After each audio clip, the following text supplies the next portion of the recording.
से भी ज्यादा पुराना एक चर्च था उस गांव में। उस चर्च की सारी दीवारें गिरने के करीब हो गई थी।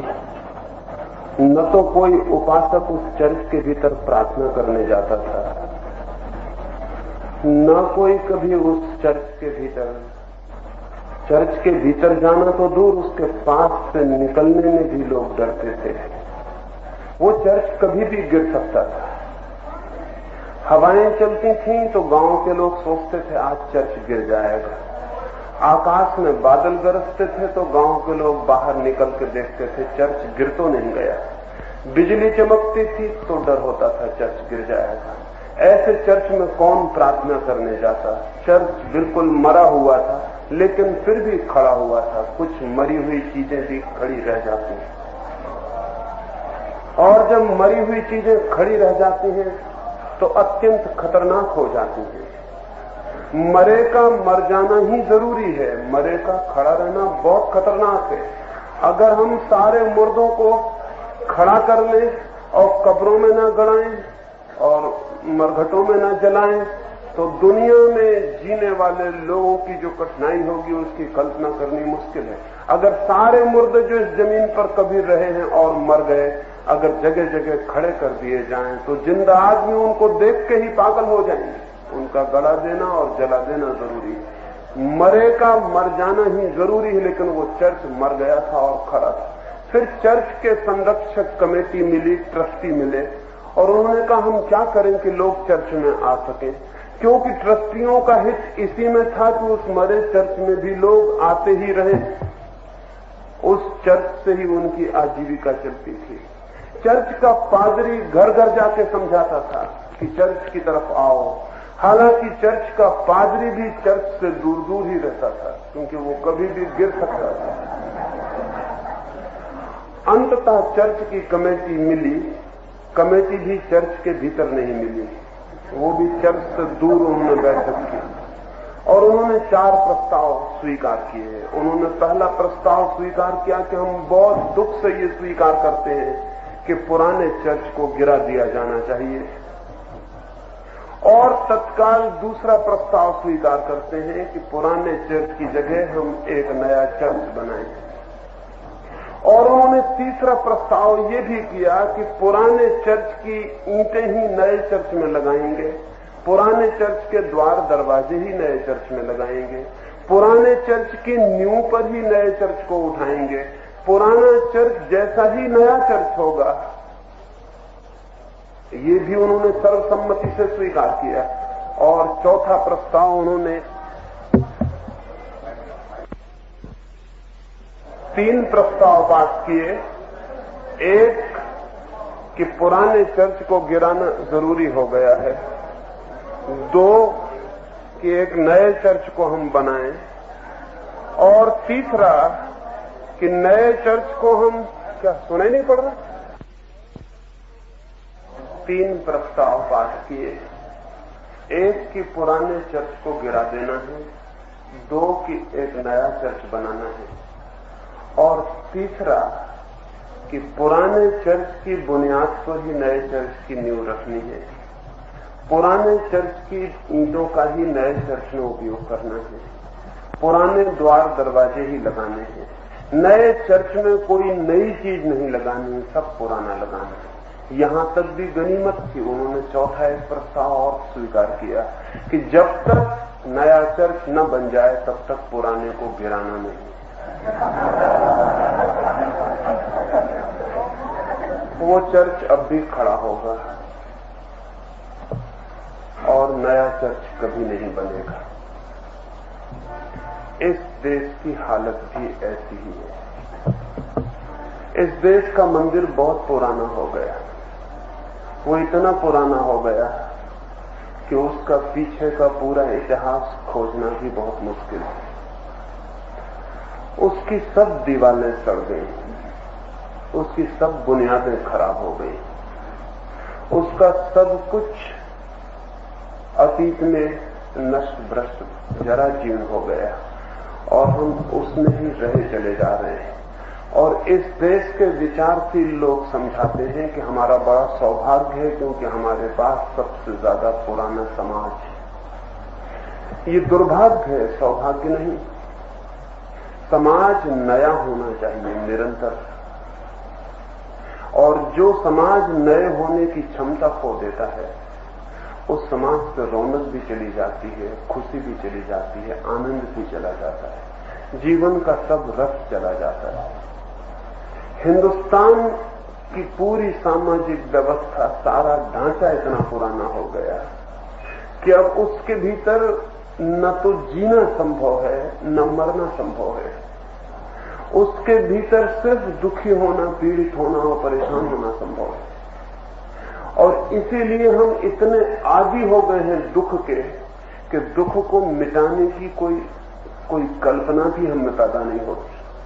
न तो कोई देश इतनी गरीबी झेल सकता है जितनी हम झेलते हैं, न कोई देश इतनी बीमारी झेल सकता है जितनी हम झेलते हैं, न कोई देश इतनी बेईमानी झेल सकता है जितनी हम झेलते हैं। और झेलने का कुल एक कारण है कि हम इतने हजारों वर्षों से ये सब झेल रहे हैं कि हम धीरे धीरे उसके आदी हो गए हैं और हमें ये ख्याल ही नहीं आता कि इसमें कुछ गलत हो रहा है। यही होता रहा है, यही जीवन है, ये हमारी धारणा हो गई। मैंने सुना है एक गांव में एक मछुआ मछलियां बेचने आया था।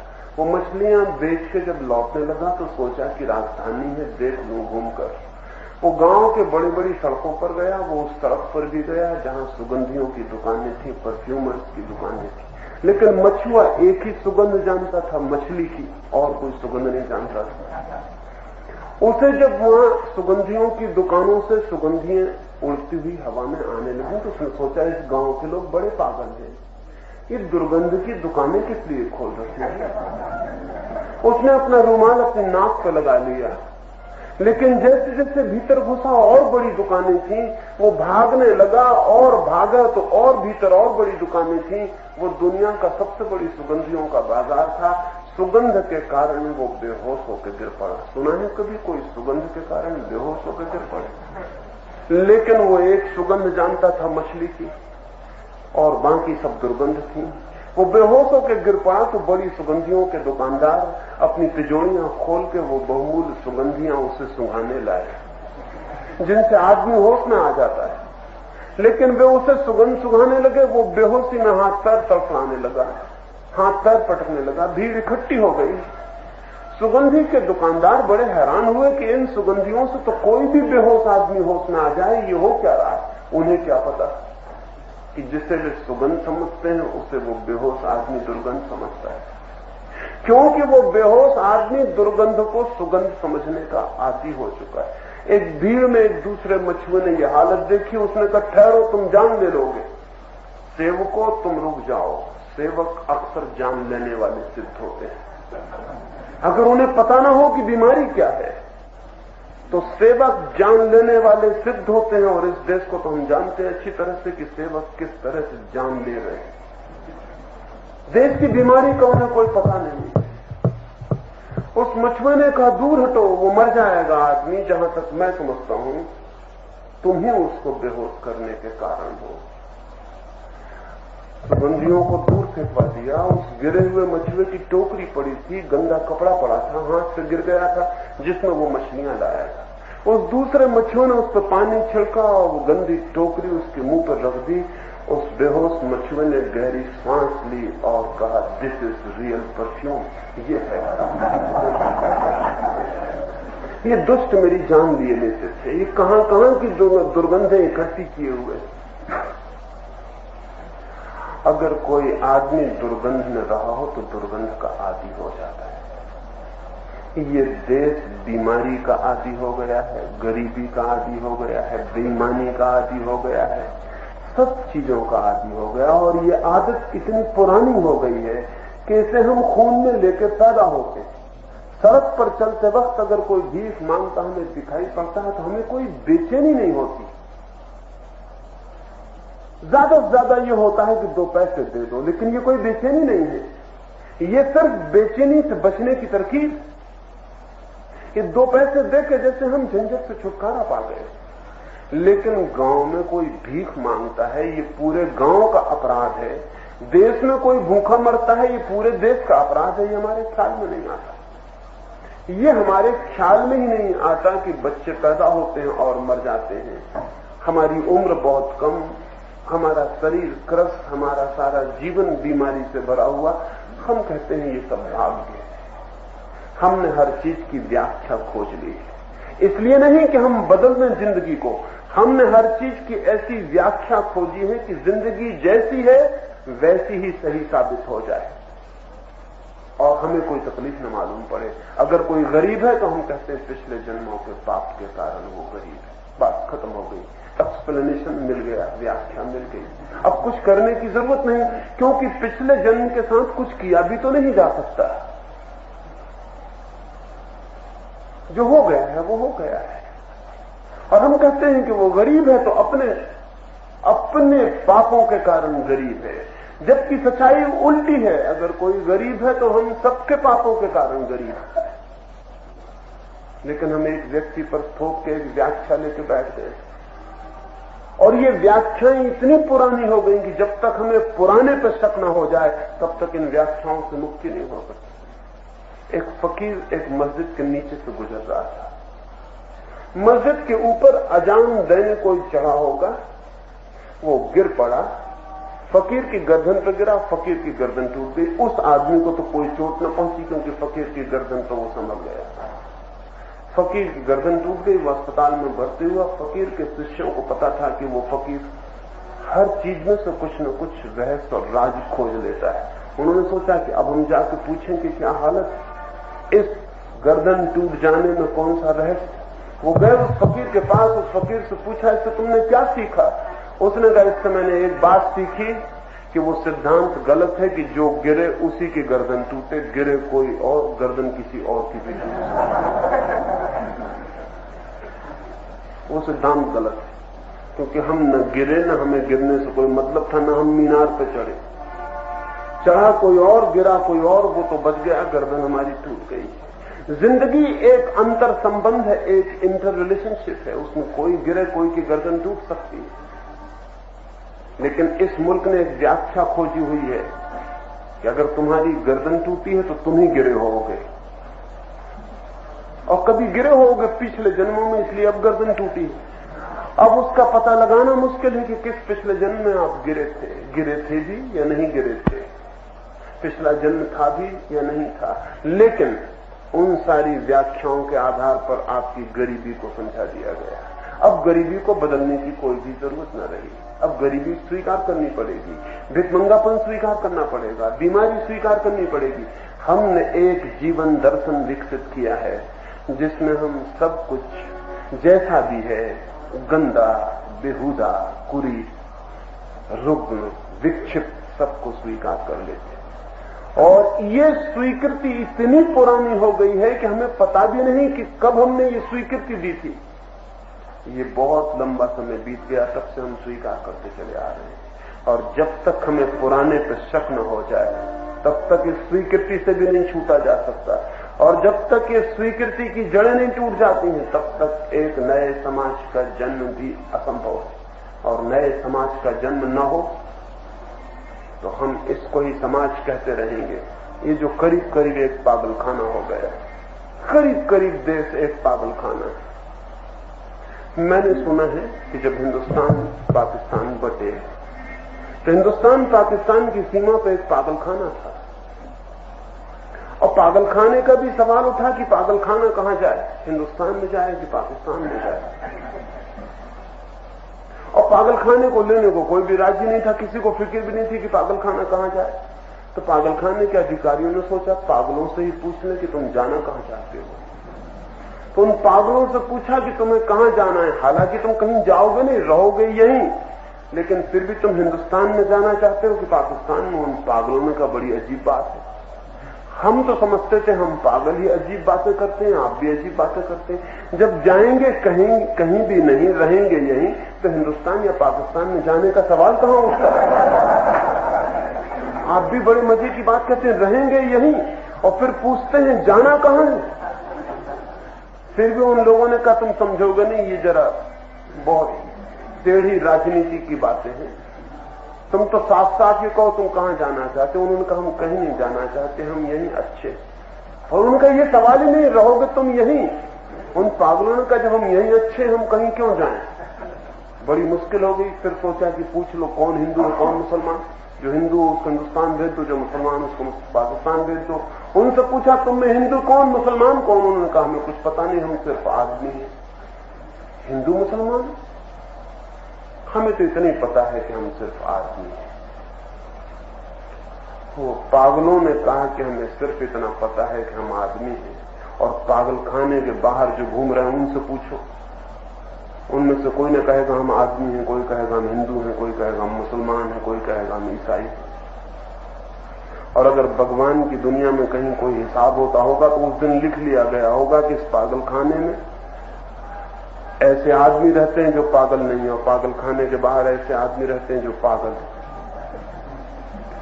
लेकिन कौन सुनता था उनके। उन्होंने बहुत कहा कि हम सिर्फ आदमी। अधिकारियों ने कहा बंद करो ये बकवास, साफ साफ बताओ कि तुम हिंदू हो कि मुसलमान। हमें आदमी से कोई मतलब नहीं, हम हिंदू मुसलमान जानना चाहते हैं। उन पागलों ने कहा कि बड़ी मुश्किल हो गई, हम कैसे पता लगाएं।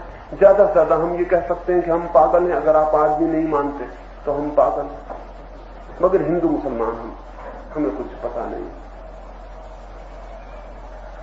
लेकिन अधिकारी न माने। उन्होंने फिर एक रास्ता खोजा कि बीच से एक दीवार डाल दी, जो उस तरफ पड़ जाए कमरा जिसका वो पाकिस्तान में चला जाए, इस तरफ पड़ जाए हिंदुस्तान में चला जाए। पागल बढ़ गए, आधे पागल हिंदुस्तान में आ गए, आधे पागल पाकिस्तान में चले गए। अब वो पागल दीवार पर चढ़ के एक दूसरे को गालियां देते हैं। कुछ उनमें होशियार भी हैं, समझदार भी हैं। वो पूछते हैं कि बड़ी अजीब बात है, बड़ी अजीब बात है, हम वहीं के वहीं हैं, सिर्फ बीच में एक दीवार हो गई। तुम हमारे दुश्मन हो गए, हम तुम्हारे दुश्मन हो गए, और कल तक हम साथ थे, कोई किसी का दुश्मन नहीं था। ये क्या हो गया है। लेकिन पागलों को कौन समझाए, क्योंकि जब समझाने वाले ही सब पागल हो तो फिर पागलों को समझाने के लिए कौन मिल सकता है। ये देश सारे मसलों के संबंध में एक पागलखाना हो गया है। किसी चीज के संबंध में सूझबूझ का कोई सवाल नहीं है, किसी चीज के संबंध में। और क्यों नहीं है, उसके कुछ कारण है।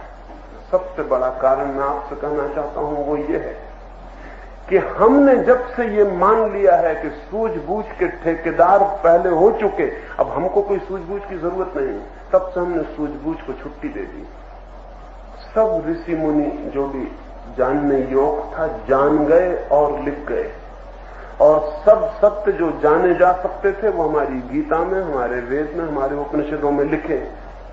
जब से हमने ये माना कि हमारी किताबें पूर्ण हो गई, जब से हमने ये माना कि हमारे ज्ञानी सर्वज्ञ हैं, जब से हमने ये माना कि जानने योग्य सब जाना जा चुका है, उसी दिन से हिंदुस्तान ने अपनी प्रतिभा नष्ट कर दी। उसी दिन से हिंदुस्तान में बुद्धि का विकास रुक गया। जो बेटे अपने बाप पर शक नहीं करते वो बेटे नालायक, वो कभी आगे नहीं बढ़ते। जो बेटे अपने बाप को पकड़ के अंधे की तरह खड़े हो जाते हैं वो वहीं ठहर जाते हैं जहां बाप ठहर गया। निश्चित ही बाप से आगे जाना जरूरी है, नहीं तो कोई भी समाज रुक जाता है। हिंदुस्तान रुक गया। हम कंटेम्पररी नहीं है, हम दुनिया के समसामयिक नहीं है। ये भूल के मत कहना कि हम 20वीं सदी में रहते हैं। हिंदुस्तान में मुश्किल से एक आध दो चार आदमी मिलेंगे जो 20वीं सदी में रहते हैं। हिंदुस्तान में कोई ईसा से 2000 साल पहले रहता है, कोई 3000 साल पहले रहता है। हिंदुस्तान में कई सदियों के लोग एक साथ रह रहे हैं। हिंदुस्तान का मस्तिष्क पुराना हो गया, और पुराना हो जाने का बुनियादी कारण है कि हमने ये मान लिया कि मस्तिष्क के विकास की कोई जरूरत नहीं, विकास हो चुका है। हमने ये स्वीकार कर लिया कि सब जो जाना जा सकता था वो जाना जा चुका है। हमारी किताबों में सब लिखा है, और इसलिए कोई मुसीबत आए तो अपनी पुरानी किताब खोलो और उसमें से समाधान निकालो। समस्याएं नई हैं और समाधान पुराने हैं। देश पागल न होगा तो और क्या होगा। समस्याएं जब नई हो तो नए समाधान चाहिए, और समस्याएं रोज नई हो जाती हैं। पुरानी समस्या कभी लौट के आती ही नहीं। समस्या रोज नई है, और हम पीछे खोजते हैं कि पुराना समाधान क्या है, और तब एक मुसीबत खड़ी हो जाती। मैंने एक छोटी सी कहानी सुनी है, आपने भी सुनी होगी। लेकिन आधी सुनी होगी, क्योंकि कुछ बेईमान लोग सब अच्छे सत्यों को आधा करके बांट बांट के बता रहे हैं। और आधा सत्य जो है वो असत्य से भी खतरनाक होता है। असत्य तो दिखाई पड़ता है कि असत्य है, आधे सत्य में भ्रम होता है कि सत्य है, और आधा सत्य जैसा कोई सत्य हो ही नहीं सकता। सत्य या तो होता है तो पूरा, या नहीं होता। एक आधी कहानी आपने भी सुनी होगी, स्कूल में पढ़ी होगी, बचपन से ही पढ़ाते हैं। एक सौदागर है, टोपियां बेचता है। वो टोपियां बेचने गया है एक मेले में, वृक्ष के नीचे रुका है, थक गया है, सो गया है। बंदर उतरे, उसकी टोपियां लगा के ऊपर चढ़ गए। सौदागर की आंख खुली, वो हंसा। उसने सोचा कि अच्छा, बंदर बहुत अकड़ रहे हैं टोपियां लगा के। बंदर हमेशा टोपियां लगा के अकड़ते हैं, और टोपियां अगर खादी की हो तब तो फिर कहना ही क्या, फिर तो अकड़ बहुत बढ़ जाती है। एक तो बंदर और फिर खादी की टोपी, फिर बहुत मुश्किल हो जाता है। लेकिन सौदागर ने कहा कि बंदर ही तो ठहरे, इनसे टोपी छीनने में कोई कठिनाई है। उसने अपनी टोपी निकाल के फेंक दी। बंदरों ने भी अपनी टोपियां निकाल के फेंक दी। सौदागर ने टोपियां इकट्ठी की और घर चला गया। इतनी कहानी सुनी होगी, ये आधी कहानी। सौदागर का बेटा बड़ा हुआ, और सौदागर के बेटे ने भी टोपियां बेचना शुरू की, क्योंकि जो बाप करता है वही बेटे को करना चाहिए, ऐसा नियम है। और जब बाप ने टोपियां बेची तो बेटा भी टोपी बेचेगा। बेटा भी उसी झाड़ के नीचे रुका जब मेले में बेचने गया जहां बाप रुका था, क्योंकि नियम यह है, बाप जहां रुके वहीं बेटे को रुकना चाहिए। उसी जगह उसने टोपियों की टोकरी रखी जहां बाप ने रखी थी। ऊपर बंदर थे, वही बंदर तो नहीं थे, उनके बेटे थे, वो बैठे थे। सौदागर का बेटा सो गया, बंदर उतरे और टोपियां लगा के ऊपर चढ़ गए। बंदर हमेशा तलाश में रहते हैं कि कहीं टोपी मिल जाए तो लगाएं और चढ़ जाएं। बंदर इसी तलाश में रहते हैं कि कहीं टोपी भर मिल जाए और लगा लें और चढ़ जाएं और बैठ जाएं ऊपर वृक्ष के। वो चाहे वृक्ष दिल्ली का हो, चाहे अहमदाबाद का हो, कोई फर्क नहीं पड़ता। छोटे वृक्ष हैं, बड़े वृक्ष हैं, कई तरह के वृक्ष हैं। अहमदाबाद के वृक्ष हैं, दिल्ली के वृक्ष हैं, मगर टोपी मिल जाए तो कोई चढ़ जाए। वो बंदर चढ़ गए टोपी लगा के। सौदागर का बेटा उठा, उसने कहा रे, पर उसे ख्याल आया कि बाप ने कहानी बताई थी और बाप ने कहा था टोपी फेंक देना। उसने कहा ठीक है बंदरो, तुम मत समझो, हमको पता है रास्ता तुमसे टोपी छीन। उसने टोपी निकाल के फेंक दी, लेकिन एक चमत्कार हुआ, कोई बंदर ने टोपी न फेंकी। एक बंदर पे टोपी नहीं थी, वो भी उतरा और नीचे की टोपी।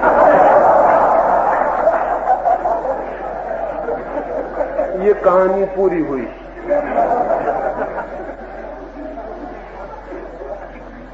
वो टोपी भी जो थी सौदागर के बेटे की, वो भी बंदर ले गए। बंदर अब तक सीख चुके थे, लेकिन वो सौदागर का बेटा अब तक नहीं सीखा। बंदर सीख गए थे, पुरानी तरकीब समझ गए थे, और उन्होंने कहा अब धोखा नहीं दे सकते। लेकिन सौदागर का बेटा सोच रहा था पुराना समाधान काम आ जाएगा। बंदरों के साथ भी पुराना समाधान काम नहीं आ सकता है, तो जिंदगी के साथ तो कैसे आएगा। जिंदगी रोज बदल जाती है। वही जिंदगी नहीं है जो कल थी, वही जिंदगी नहीं है जो परसों थी। जिंदगी रोज बदल जाती है। जो हम आज तय करेंगे वो कल बेमानी हो जाएगा। इसलिए सवाल ये नहीं है कि समाधान चाहिए, सवाल ये है कि समाधान करने वाला चित्त चाहिए। बंधे हुए समाधान का सवाल नहीं है। एक ऐसा चित्त चाहिए मुल्क के पास कि उसके पास कैसी भी समस्या हो वो उसको एनकाउंटर कर सके, मुकाबला कर सके और समाधान खोज सके। हमारी क्या आदत है, हम कहते हैं समाधान रेडीमेड तैयार रखो, और रेडीमेड समाधान जो आदमी सीख जाता है उसको हम ज्ञानी कहते हैं। उससे ज्यादा अज्ञानी खोजना मुश्किल है, जिसके पास रेडीमेड समाधान। जो कहता है कि ऐसा हुआ था तो फौरन उठा कर देखो कि गांधी जी ने इसके उत्तर में क्या किया था, बस वही हम करेंगे। गांधी जी ने जो किया वो उनका समस्या के सामने उनका मुकाबला था। कृष्ण ने क्या किया, उठा कर देखो जल्दी से गीता में, हम भी वही करेंगे। कृष्ण ने जो किया वो उनकी समस्या का मुकाबला था। लेकिन तुम्हारी समस्या का मुकाबला तुम करो, और जो कौम गुरुओं से बन जाती है, वादों से बन जाती है, सिद्धांतों से बन जाती है, शास्त्रों से बन जाती है, उसकी जिद ये होती है कि हम न सोचेंगे, सोचने का काम तो कोई और कर चुके हैं, हम तो बस रेडीमेड, हमारे पास जवाब तैयार है, हम उन्हीं को दोहरा देंगे और उन्हीं से हल कर लेंगे। हिंदुस्तान इसलिए रोज सड़ता जाता है। 20 साल आजाद हुए मुल्क को हुए, 20-22 सालों में मुल्क ने जरा भी प्रतिभा नहीं दिखलाई, टैलेंट नहीं दिखलाई, जरा भी जीनियस का कोई पता नहीं चला। ऐसा नहीं चला कि इन 22 सालों में हमने जिंदगी को जीने का और मुकाबला करने का कोई भी प्रतिभापूर्ण रास्ता खोजा हो। हम सिर्फ बंधी बंधाए लीकों को दोहरा रहे हैं। हम एकदम उधार कौम है जिसके पास अपना कोई दिमाग ही नहीं। चाहे उधारी पीछे से आती हो और चाहे अमेरिका से आए, चाहे रूस से आए, चाहे चीन से आए, इससे कोई फर्क नहीं पड़ता। हमारा दिमाग उधार है, हमारा दिमाग उधार है। हिंदुस्तान का कम्युनिस्ट तक भी उधार दिमाग का होता है। वो भी खोजेगा फौरन मार्क्स की किताब खोल के। वो जैसा कृष्ण की किताब को खोलने वाला है, गांधी की किताब खोलने वाला है, वैसे वो मार्क्स की किताब खोलने वाला है। लेकिन वो जो दिमाग है, वो दिमाग ये है कि कहीं समाधान तैयार है, हम उसे निकाल लें। लेकिन हम समाधान को पैदा करें, हम समस्या से जूझें, हम समस्या को जिए और पहचानें और खोजें कि क्या समाधान हो सकता है, वो हमारी वृत्ति नहीं रह गई है, वो हमारे मन का ढांचा नहीं रह गया है। इसलिए देश कोई भी हल नहीं कर पाता। उलझने नई होती चली जाती हैं, सुलझाव पुराने, एक तरफ सुलझाव इकट्ठे होते हैं, एक तरफ उलझने इकट्ठी होती हैं और हम बेचैन होते चले जाते हैं। कुछ भी हल नहीं होता, कुछ भी हल होने की क्षमता ही हमने खो दी, ऐसा मालूम पड़ता। मैंने सुना है एक गांव में सम्राट आने वाला था और गांव के लोगों ने कहा कि गांव के जितने भी समझदार लोग हैं सम्राट से मिलें, सम्राट का स्वागत करें। गांव में एक सन्यासी भी था, एक फकीर भी था। गांव के लोगों ने कहा हमारे मंडल का प्रमुख वही होगा। लेकिन राजा के अधिकारियों ने कहा कि फकीर का कोई भरोसा नहीं, उसकी बातचीत का कुछ ठिकाना नहीं, कुछ भी कह दे, तो हम उसको तैयार उत्तर सिखाएंगे। वो उत्तर तैयार रखे, वही उत्तर दे राजा जब पूछे। उसकी बात का कोई ठीक नहीं है। राजा पूछे कि तुम्हारी उम्र कितनी है और वो कहे कि मैं अनादि अनंत आत्मा हूं, तो जरा भद्द हो जाएगी और अजीब बातें हो जाएगी। सीधी बात, जब राजा पूछे उम्र कितनी तो कहो कि 60 वर्ष उम्र है। राजा पूछे आप कब से साधना कर रहे हो तो कहो कि 30 वर्ष से साधना कर रहा हूं। ऐसा नहीं कि जन्मों जन्मों से साधना चल रही है। फकीर ने कहा तो फिर आप बता दें, जो आप कहेंगे वही मैं कह दूंगा। फकीर ने रख लिया कि 60 वर्ष मेरी उम्र है और 30 वर्ष से मैं साधना कर रहा हूं, इस तरह के उत्तर। राजा आया, फकीर सामने गया। राजा को भी कह दिया गया था कि फकीर से यही पूछना, कुछ और मत पूछ ले। लेकिन राजा भूल गया, उसने ये सोचा भी ना था कि मामला इतना गड़बड़ होगा। उसने कहा आप कब से साधना कर रहे हैं? फकीर ने कहा 60 वर्ष से। उत्तर तो तैयार था। फकीर एक क्षण तो सोचा कि तो बड़ी गड़बड़ हुई जा रही है, लेकिन जब उत्तर तय है और बदलना अपने हाथ में नहीं है तो उसने कहा 60 वर्ष से। राजा ने कहा आश्चर्य, आपकी उम्र कितनी है? क्योंकि 60 वर्ष का तो मालूम ही पड़ता था। फकीर ने कहा 30 वर्ष। राजा ने कहा या तो मैं पागल हूं या आप। फकीर ने कहा दोनों पागल, क्योंकि आप भी सीखे हुए प्रश्न पूछ रहे हैं और मैं भी सीखे हुए जवाब दे रहा हूं। दोनों पागल। और जब आप गलत सवाल पूछ रहे हैं तो हम गलत जवाब देंगे, क्योंकि हम तो जवाब देने को स्वतंत्र हैं ही नहीं। हमें तो सिखा दिया है, वही हम जवाब दे रहे हैं। इस देश की जिंदगी में ऐसा बहुत जोर से हो रहा है। सब जवाब सीखे हुए और सब सवाल नए, उनके बीच कोई तालमेल नहीं बैठता। और हम इतने डरे हुए लोग हैं कि कहीं पुराने जवाब छूट ना जाएं। इसलिए हम कहते हैं चाहे सवाल कोई भी हो, हम तो पुराना जवाब ही देंगे। सीखते भी नहीं, जिंदगी से कोई पाठ भी नहीं सीखते। हिंदुस्तान 1000 साल गुलाम रहा, हमने कोई पाठ नहीं सीखा। हमने क्या पाठ सीखा कि हिंदुस्तान क्यों गुलाम रहा? हिंदुस्तान से पूछो कि तुमने 1000 साल की गुलामी से पाठ क्या सीखा, तो आप हैरान होंगे जो पाठ सीखना था वो हिंदुस्तान ने सीखा ही नहीं। क्योंकि वो जो बातें कर रहा है वो बताते हैं कि वो उन्हीं बातों को फिर दोहरा रहा है जिनकी वजह से वो 1000 साल गुलाम था। हिंदुस्तान 1000 साल क्यों गुलाम था? हिंदुस्तान कमजोर था, हिंदुस्तान कम संख्या थी, हिंदुस्तान पे जो दुश्मन आए वो बहुत बड़ी तादाद में थे। हिंदुस्तान की जमीन पे आके दुश्मनों ने हराया, हम तो कहीं लड़ने नहीं गए, तो हमारे पास तो बड़ी संख्या थी, दुश्मन कितना आ सकता था। लेकिन बात क्या थी? एक बात थी कि हिंदुस्तान टेक्नोलॉजी में हमेशा पीछे रहा। इसके सिवाय हिंदुस्तान की गुलामी का कोई भी कारण नहीं, अगर कोई कहे तो बेईमान। जब हिंदुस्तान में सिकंदर ने हमला किया तो सिकंदर तो घोड़ों पर सवार आया और पौरुष हाथियों पर लड़ने गया। पौरुष सिकंदर से जरा भी कमजोर आदमी नहीं था, बल्कि अगर दोनों अकेले सामने मैदान में लड़ते तो सिकंदर 2 कौड़ी का साबित होता। पौरुष बहुत अद्भुत आदमी था, लेकिन टेक्नोलॉजी गलत थी और पिछड़ी हुई थी। हाथी शादी विवाह में, बारात वगैरह में ठीक है, बारात निकालनी हो बड़ा अच्छा है, किसी साधु महाराज का जुलूस निकालना हो बहुत अच्छा है, लेकिन हाथी युद्ध के मैदान पर बेमानी है। हाथी हारना हो तो युद्ध के मैदान पर ठीक है, और घोड़ों के सामने घोड़ा तेज, टेक्नोलॉजिकली युद्ध में घोड़ा ज्यादा सबल और सक्षम, थोड़ी जगह घेरता है, तेजी से भागता है, जल्दी रुख बदलता है, कहीं भी निकल के बच के भाग सकता है। हाथी बहुत सुस्त है इस अर्थों में। हाथी पर लड़ा पौरुष, ताकत ज्यादा थी, घोड़ों पर लड़ा सिकंदर, ताकत उतनी न थी, लेकिन सिकंदर जीता और पौरुष हारा। फिर आए मुसलमान, और मुसलमान बारूद लेके आए, और हिंदुस्तान में बारूद की कोई ईजाद न की, और हिंदुस्तान अपना वही तीर तरकस और तलवार लिए खड़ा रहा। बारूद के सामने तीर तरकस नहीं जीतते, मुसलमान नहीं जीते, हिंदुस्तान नहीं हारा, तीर तरकस हारे, बारूद जीती। टेक्नोलॉजी जीतती है, विकसित टेक्नोलॉजी हमेशा अविकसित टेक्नोलॉजी से जीत जाती है। फिर अंग्रेज आए, वे और बढ़िया तोपें लेके आए थे, और हम वही पुराना जैसे चिड़िया वगैरह भगाने का सामान हो खेत में, उस तरह की चीजें लिए बैठे थे।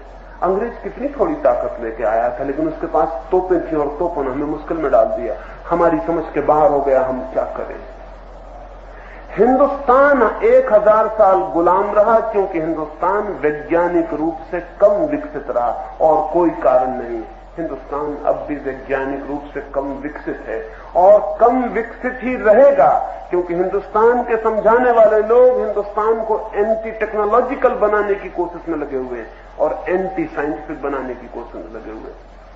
वो कहते हैं विज्ञान की क्या जरूरत, तकनीक की क्या जरूरत, हम तो चरखा तकली काट लेंगे और हमारा काम हो जाएगा। तुम काटो चरखा तकली, लेकिन दुनिया इसकी फिक्र नहीं करती कि आप चरखा तकली काट रहे हैं इसलिए आपको बड़ा आदर दिया जाए, कि आपको स्वतंत्र रखा जाए। ये सब नहीं होने वाला है।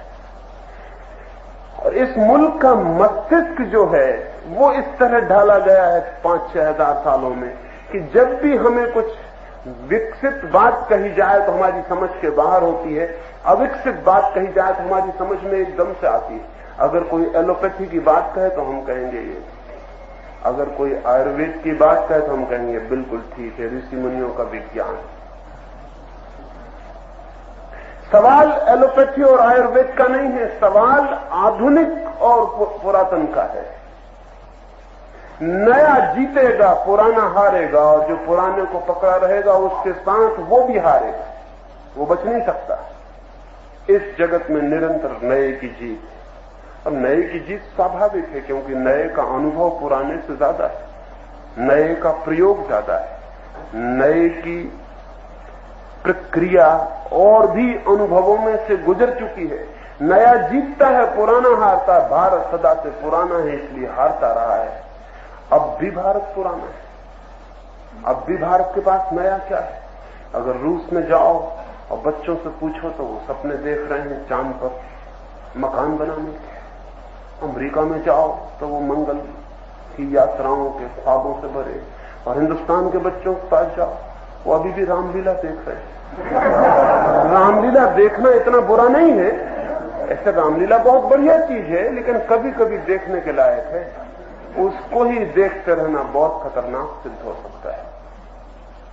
हिंदुस्तान का दिमाग पुराने से ग्रसित है, नए का न कोई आमंत्रण है न कोई स्वीकृति है। और मजे की बात यह है कि अगर हम किसी तरह नए को स्वीकार भी करते हैं तो वो ऐसे बेमन से करते हैं, वो ऐसी मजबूरी में करते हैं, वो हमारे लिए नेसेसरी इविल की तरह मालूम पड़ता है, एक जरूरी बुराई की तरह स्वीकार करते हैं कि ठीक है कोई रास्ता नहीं है तो चलो इसको स्वीकार कर लेते हैं। लेकिन जब कोई बेमन से स्वीकार करता है नए को तो नया ऊपर रह जाता है, पुराना भीतर रह जाता है। इसलिए हम ऊपर से नए को स्वीकार भी कर लें तो हमारे वस्त्रों से ज्यादा कुछ भी नया नहीं हो पा रहा। हाँ, नेकटाई है, वो कंठ लंगोट वो नया हो गया है, जूते नए हो गए हैं, कपड़े नए हो गए हैं, लेकिन भीतर जो आदमी खड़ा हुआ है एकदम पुराना। अब लड़का है, टाई लगाए हुए खड़ा है, उसने बढ़िया नैरो कट कपड़े पहन रखे हैं, लेकिन हनुमान जी के सामने हाथ जोड़े खड़े कि परीक्षा में पास करवा देना तो नारियल चढ़ाएं। अभी हद हो गई। अगर हनुमान जी का भी बस चले तो ऐसा चांटा मारे वो। लेकिन वो जो ऊपर से कपड़े भर नए हो गए हैं, दिमाग तो वही का वही है। एमएससी लड़कों को मैं देखता हूं कि जाके मढ़िया में प्रसाद चढ़ा रहे हैं, एमएससी पढ़ रहे हैं। एक कलकत्ते में एक घर में मैं मेहमान था, एक डॉक्टर के घर, एफआरसीएस है, बड़े भारी फिजिशियन हैं कलकत्ते के। सांझ को मुझे लेके मीटिंग में जाने को थे, गाड़ी में जा ही रहे थे, चढ़ ही रहे थे कि लड़की को उनको छींक आ गई। मुझसे बोले 1 मिनट रुक जाइए। मैंने कहा पागल हो गए, वो डॉक्टर हो, तुम भली भांति जानते हो कि छींक क्यों आती है, और तुम्हारी लड़की को छींक किसी भी वजह से आए, मेरे रुकने का क्या संबंध है, मेरा क्या कसूर है? और तुम्हारी लड़की को छींक आ गई तो सारी दुनिया रुक जाए क्या? मामला क्या है तुम्हारी लड़की की छींक में ऐसी विशेषता क्या? उन्होंने कहा नहीं ये कोई बात नहीं, आप कहां ले गए? मगर क्या हर्जा है, मैं जानता हूं कि छींक में कुछ नहीं होता, लेकिन 1 मिनट रुकने में हर्जा क्या है? मैंने उनसे कहा हर्जा बहुत भारी है, 1 मिनट रुकने का सवाल नहीं है। ये बताता है कि तुम डॉक्टरी ऊपर से सीखा है, वो भीतर वो जो ग्रामीण भारतीय है वो बैठा हुआ, वो कहीं गया नहीं। और हर्जा भारी है, क्योंकि आत्मा पुरानी हो और शरीर नया हो जाए तो इतना तनाव पैदा होगा देश के भीतर जिसका कोई हिसाब नहीं, क्योंकि असली गति आत्मा से आती, शरीर से नहीं आती। शरीर तो बोझ बन जाएगा। अगर आत्मा पुरानी है और शरीर नया है तो शरीर बोझ बन जाएगा, क्योंकि आत्मा रोकेगी पीछे की तरफ, और शरीर की क्या ताकत है? अभी मैं जलंधर था, एक इंजीनियर मित्र, उन्होंने एक बड़ा मकान बनाया, पंजाब के बड़े इंजीनियर हैं, जर्मनी में शिक्षा ली है। मुझसे कहने लगे उद्घाटन कर दे। मैंने कहा मैं चलूंगा। उद्घाटन करने गया, उनके मकान की फीता काट रहा हूं, देखता हूं सामने एक हंडी लटकी हुई है, हंडी पे बाल लगाए हुए हैं, आदमी का चेहरा बना हुआ है। मैंने पूछा ये क्या है? उन्होंने कहा कि नजर न लग जाए इसलिए यहां लटकाया हुआ है। मैंने उनसे कहा मेरा बस चले तो चोरों बदमाशों को कारागृह से छोड़ दूं, तुम जैसे लोगों को कारागृह में बंद कर दूं। एक इंजीनियर भी सोचता है कि मकान को नजर लगती है तो फिर इस मुल्क का सौभाग्य उदय नहीं हो सकता। ये इंजीनियर ऊपर से होके आ गया, भीतर वही पुराना आदमी बैठा हुआ है जो हटता नहीं, वो बैठा है मजबूती से बांध के। हाँ, अगर और दूसरी बातचीत करनी हो ठीक, लेकिन अपना मकान बनाना हो तो वो भीतर का आदमी कहेगा क्या हर्जा है, हंडी लटका दो, तो हर्जा तो है ही नहीं। अगर फायदा हुआ तो हो जाएगा, नहीं तो 4 पैसे की हंडी में हर्जा क्या है? वो भीतर का आदमी ये दलीलें देता और हंडी लटका दी जाती। भारत बेमन से स्वीकार कर रहा है नए को, और नए की अस्वीकृति के लिए उसने खूब दलीलें निकाली हुई हैं। एक दलील तो उसने ये निकाली हुई है कि सब नई चीज को वो कहता है ये पश्चिम की, ये बात झूठ है। पश्चिम का कहने से मामला हल नहीं होगा। नए का अर्थ है आधुनिक, मॉडर्न, वेस्टर्न नहीं। नए का अर्थ है आधुनिक, लेकिन भारत के मन में पुराने की पकड़ तेज है, और अभी हम पश्चिम के गुलाम थे तो पश्चिम के प्रति घृणा भी तेज है। तो भारत का पुराणपंथी कहता है कि देखो सब पश्चिमी हुए जा रहे हैं। सवाल पश्चिमी होने का नहीं है, सवाल आधुनिक होने का है। और चूंकि पश्चिम में नए का जन्म हो रहा है, इसलिए अनिवार्य हो गया है कि वो जो नया है वो स्वीकार किया जाए या फिर नए को जन्म दिया जाए। लेकिन अगर हमने ये डर रखा कि कहीं पश्चिमी प्रभाव में ना आ जाएं, तो हम आधुनिक होने से बच जाएंगे। और हम आधुनिक होने से बचे तो 100 वर्षों के भीतर हमारी वो हालत होगी जो हमारे मुकाबले आदिवासियों की है, उससे भी बदतर हो सकती पश्चिम के मुकाबले। आज भी हो गई है, आज भी कल्पना के बाहर है कि हमारे और पश्चिम के बीच कितना फासला हो गया। आज अमेरिका और हमारे बीच कैसा फासला है, ये कल्पना के बाहर है, एकदम कल्पना के बाहर है। और ये 100 वर्षों में इतनी तेज गति हो जाने वाली है कि अगर हमने चरखे तकली की बातें जारी रखी और कोई भी बहाने खोज के हमने शोरगुल मचाया, तो हम जो अंतिम नुकसान पहुंचा सकते हैं मुल्क को, वो ये कि अगर 50 वर्षों तक हिंदुस्तान में तकनीक ने इतना विकास नहीं किया कि हम पश्चिम के साथ खड़े हो जाएं, तो हमारे और पश्चिम के बीच ऐसी दरार हो जाएगी तो उस दरार को भरना फिर असंभव हो जाएगा। आने वाले 50 वर्षों में भारत के युवकों को 5000 वर्ष का फासला पूरा करना, अन्यथा फिर हम पिछड़ेंगे और हम पूरा नहीं कर पाएंगे, बहुत मुश्किल हो जाएगा। लेकिन बड़ा डर लगता है कि युवक कैसे पूरा करेगा, क्योंकि वो युवक भी एक अर्थ में युवक नहीं है, उसके भीतर भी पुराना आदमी बैठा, वो भी बूढ़ा है। हिंदुस्तान में जवान आदमी खोजना बहुत मुश्किल। आप कहेंगे इतने जवान आदमी घूम रहे हैं, वो सब घूम रहे हैं, बस वो ऊपर से जवान, तो भीतर उनके बूढ़ा आदमी बैठा है। कितने हिंदुस्तान के लड़के पहाड़ पे चढ़ते, कितने हिंदुस्तान के लड़के समुद्र नांगते, कितने हिंदुस्तान के लड़के नए की खोज पर निकलते, कितने हिंदुस्तान के लड़के अज्ञात में प्रवेश करने की चेष्टा करते हैं, कितने हिंदुस्तान के लड़के ये कहते हैं कि पुरानी लीक पर चलने से हम इंकार करते हैं। जवानी का लक्षण ये है कि वो कहे कि हम पुरानी लीक पर नहीं चलेंगे, हम कुछ नया रास्ता बनाएंगे, हमें भी जिंदगी मिली है, हम भी कुछ नई जिंदगी जिएंगे। और ध्यान रहे, जिंदगी का रस केवल वही लोग उपलब्ध कर पाते हैं जो नए होने की और नए तरफ जाने की कोशिश करते हैं। लेकिन हमारे मुल्क में लोग समझाएंगे नया नया कभी हुआ है, आकाश के नीचे सब पुराना है, नया कभी हुआ ही नहीं, वही सूरज है, वही चांद है, वही वृक्ष है, वही मौसम है, सब वही है, नया है क्या?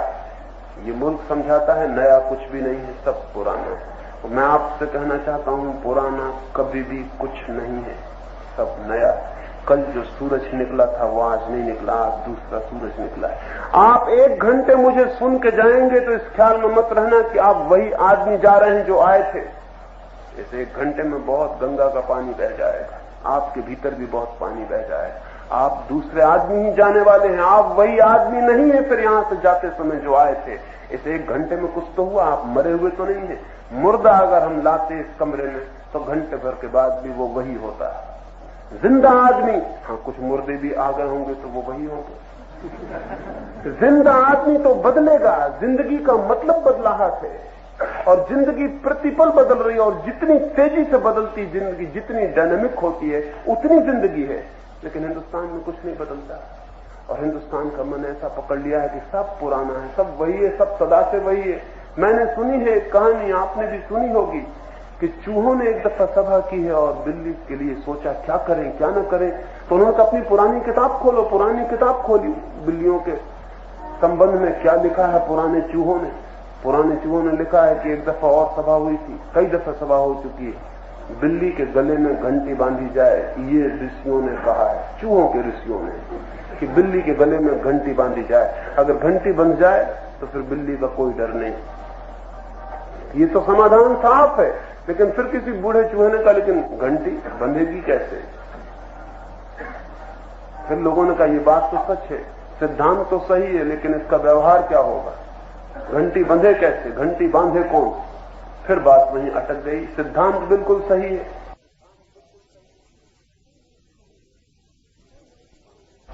लेकिन घंटी बांधे कौन? 2 नए चूहों ने कॉलेज में पढ़ते होंगे, उन्होंने कहा कि छोड़ो फिक्र, हम कल बिल्ली के गले में घंटी बांध देंगे।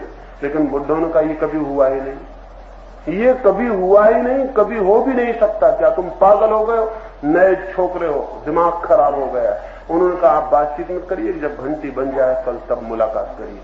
बूढ़े खूब हंसे बैठ के कि लड़कों का दिमाग खराब हो गया। लड़के हमेशा इस तरह की बातें करते हैं, कहीं घंटी बंधी है लेकिन दूसरे दिन बिल्ली के गले में घंटी बंध गई। बूढ़े बड़े मुश्किल में पड़ गए कि क्या हुआ, कैसे घंटी बंधी? उन लड़कों से पूछा, उसने कहा इसमें कोई बात ही नहीं, इतनी साधारण सी बात है।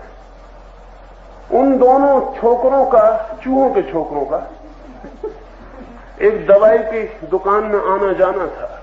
एक नींद की गोली ले आए, बस इतना ही रात था। और जहां बिल्ली दूध पीती थी वहां डाल दी। बिल्ली बेहोश हो गई, उन्होंने घंटी बांध दी। लेकिन हजारों साल से चूहे सोचते थे कि घंटी कैसे बांध, और बूढ़े चूहे कहते थे घंटी बांधी ही नहीं जा सकती। ऐसी कोई घंटी नहीं है जो न बांधी जा सकती हो, और ऐसा कुछ भी नहीं है जो न बदला जा सकता हो, और ऐसा कुछ भी नहीं है जो न हो सकता हो। लेकिन जिस देश के प्राणों ने ऐसा तय कर रखा हो कि पुराने के सिवाय नया कुछ होता ही नहीं, तो उस देश की पूरी आत्मा सिकुड़ जाती है, और उस देश की पूरी आत्मा शक्ति खो देती है, सामर्थ्य खो देती है, सपना खो देती है, और फिर धीरे धीरे हम आदी हो जाते हैं, जो है वही है, इससे अन्यथा कुछ भी नहीं हो सकता।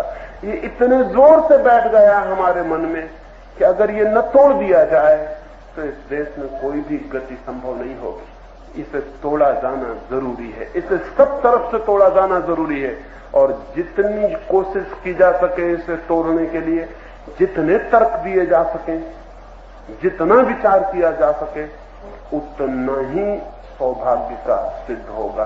2-3 बातें इस संबंध में कहूंगा और अपनी बात पूरी करूंगा। एक बात जो पुराना निरंतर कहता है पुराने के पक्ष में, उसे समझ लेना चाहिए। वो ये कहता है कि अतीत में हो चुका है स्वर्ण युग, गोल्डन एज जो है वो हो चुकी, स्वर्ण युग हो चुका पहले। अब तो हम पतन कर रहे हैं, पंचम काल चल रहा है, कलयुग चल रहा है, न मालूम और कितनी बातें वो कहता है। वो कहता है आगे तो पतन है, अंधकार है, महाप्रलय है, पीछे सतयुग बीत चुका, राम राज्य बीत चुका, पीछे हो चुका जो होना था श्रेष्ठ, ऊंचाइयां हमने छू ली, अब आगे तो पतन के गड्ढे ही हैं। हिंदुस्तान हजारों साल से ये बात कह रहा है, हिंदुस्तान के मन ने ये अंगीकार कर लिया, और जब कोई ये अंगीकार कर ले कि आगे अंधेरा है, गड्ढा है, प्रलय है, तो फिर धीरे धीरे धीरे धीरे गड्ढा पैदा हो जाएगा, अंधकार भी हो जाएगा, अंधेरा भी हो जाएगा, और जब अंधेरा आएगा, गड्ढा आएगा, तो वो आदमी कहेगा कि देखो ऋषि मुनियों ने जो कहा था कितना ठीक कहा। वो ऋषि मुनियों के कहने की वजह से, उनकी भविष्यवाणी की वजह से नहीं आ रहा है अंधकार, भविष्यवाणी को स्वीकार किया गया, इससे आ रहा है, और वो आता चला जा रहा है। सारी दुनिया के लोग सोचते हैं भविष्य में है स्वर्ण युग, आएगा, आगे उटोपिया है, और हम सोचते हैं पीछे हो गया। लेकिन वो पीछे सोचने के वाले बताते क्या है? वो कहते हैं पीछे हो गया, देखो राम का जमाना कितना अद्भुत था, बुद्ध का जमाना कितना अद्भुत था, कृष्ण का जमाना कितना अद्भुत था। उनकी दलील बड़ी कमजोर है, बिल्कुल लचर है, उसमें कोई बुनियाद नहीं है। अभी हम हैं सारे लोग, अभी हमारे बीच अद्भुत आदमी थे गांधी, वो 2000 साल बाद न मुझे कोई याद रखेगा ना आपको, लेकिन गांधी 2000 साल बाद याद रहेंगे, और 2000 साल बाद लोग कहेंगे कि गांधी के जमाने के लोग कितने अच्छे रहे होंगे। गांधी जिस जमाने में पैदा हुआ उस जमाने के लोग कितने अच्छे रहे होंगे, और उनकी बात बिल्कुल झूठ होगी, क्योंकि गांधी हमारे सबूत नहीं है, न हमारे प्रमाण है, न हमारे साक्षी हैं, वो हमारे विटनेस नहीं है। गांधी हमसे बिल्कुल उल्टे हैं, गांधी अपवाद है, एक्सेप्शन है, वो नियम नहीं है, हम उनसे बिल्कुल उल्टे हैं। लेकिन हम तो भूल जाएंगे, इतिहास के पन्नों पर कोई हमारे बाबत कुछ न लिखेगा, और गांधी बच रहेंगे, और गांधी की तस्वीर बड़ी होती चली जाएगी, बड़ी होती चली जाएगी, और एक दिन लोग गांधी का युग कहेंगे, हमारे युग को कहेंगे कितने अच्छे लोग रहे होंगे। यही कहानी बार बार होती रही। राम याद रह गए हैं, राम के जमाने का न मैं याद हूं न आप याद हैं। राम के जमाने के आम आदमी का कुछ भी पता नहीं, राम रह गए, और राम की तस्वीर बड़ी होती चली गई। अब हम कहते हैं राम का युग, हम कहते हैं बुद्ध जब पैदा हुए, महावीर जहां हुए, लेकिन ये बातें बेमानी हैं। ये सारे लोग अपवाद हैं, ये असली आदमी नहीं है। ये जो आदमी फिरता है, जीता है, ये वो नहीं है, ये मूर्तियां हैं। ये वे कुछ लोग हैं जो जीवन भर चेष्टा करके ऊंचे उठते हैं, लेकिन ये सबके सबूत नहीं। और मेरा मानना है कि अगर इसी तरह के बहुत लोग होते गांधी जैसे, तो गांधी को कोई याद भी नहीं रखे। अगर राम जैसे बहुत लोग रहे हों, सारा युग अच्छा रहा हो, तो राम कभी याद नहीं रखे जा सकते। राम याद रहते इसलिए हैं कि चारों तरफ राम से ठीक उल्टे लोग घेरे हुए, नहीं तो राम याद नहीं रहेंगे। एक स्कूल का मास्टर है, वो भी इतनी सी बात जानता है, वो सफेद दीवार पर नहीं लिखता सफेद खड़िया, लिखे तो लिख जाएगा लेकिन पढ़ा नहीं जा सकता, काले ब्लैक बोर्ड पर लिखता है। क्यों? काले ब्लैक बोर्ड पर सफेद खड़िया उभर के दिखाई पड़ती, पढ़ा जाता है। जब समाज का ब्लैक बोर्ड होता है पूरा, तभी महापुरुष दिखाई पड़ते हैं, नहीं तो दिखाई नहीं पड़ते। जिस दिन सारा समाज अच्छा होगा उस दिन महापुरुष तो पैदा होंगे लेकिन दिखाई नहीं पड़ेंगे। जिस देश का समाज जितना बुरा होता है उस देश में उतने ही ज्यादा महापुरुष दिखाई पड़ते हैं। इस पर फिक्र में मत पड़ना कि सारे भगवान यही क्यों अवतार लेते हैं, और कोई कारण नहीं है। और सारे महापुरुष संत यही क्यों पैदा होते हैं, और कोई कारण नहीं है, वो दिखाई पड़ते हैं।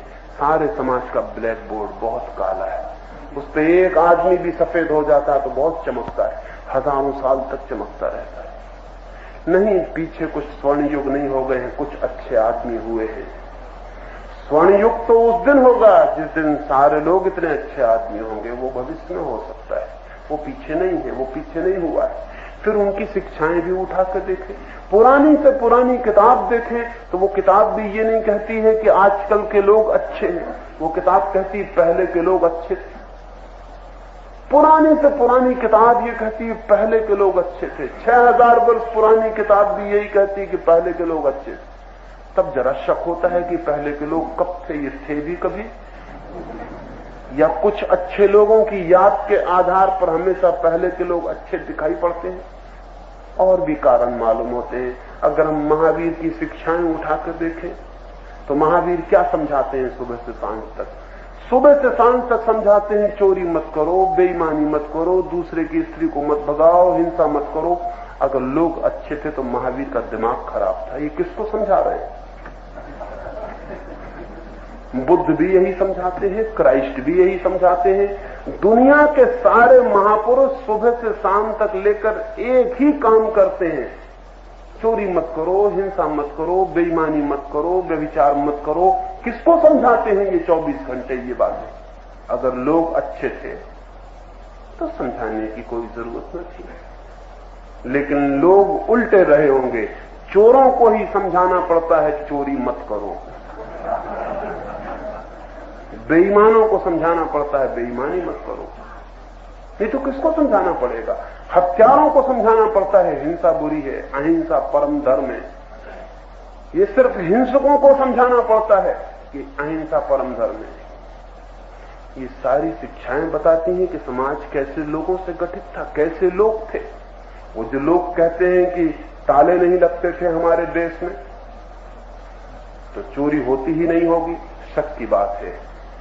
क्योंकि जब ताले नहीं लगते हैं तभी महावीर दिन रात समझा रहे हैं, बुद्ध समझा रहे हैं कि चोरी मत करो। तो इससे ये पता चलता है कि ताले बनाना ना आता हो, और ये भी हो सकता है कि ताला बनाना भी आता हो तो ताले में रखने योग्य कुछ ना रहा हो। यही दो बातें हो सकती हैं, तीसरी बात नहीं हो सकती। ताले में रखने को भी तो कुछ चाहिए ना, ताला काहे पे लगाइएगा? ताला लगाने के लिए कुछ चाहिए ना।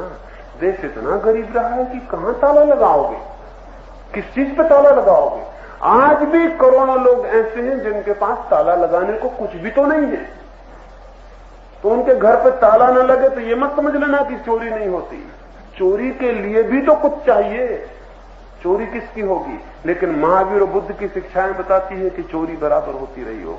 और या फिर ये भी हो सकता है कि ताला चोरी चला गया हो, आपने लगाया हो और कोई चोरी ले गया हो। पीछे आने वाले आदमी ने देखा हो कि अरे ताला नहीं है, इस गांव में चोरी नहीं होती। लेकिन आदमी का सबूत मिलता है इस बात से कि जो शिक्षाएं उसे दी गई, हमारी सारी शिक्षाएं बताती हैं कि समाज अच्छा नहीं रहा, लेकिन समाज अच्छा हो सकता है। और तब होगा अच्छा जब हम ये भ्रम छोड़ दें कि समाज अच्छा था। समाज अच्छा हो सकता है, लेकिन समाज अच्छा अपने आप नहीं हो जाता है। समाज अगर बुरा है तो हमारे कारण है, और समाज अगर अच्छा होगा तो हमारे कारण होगा।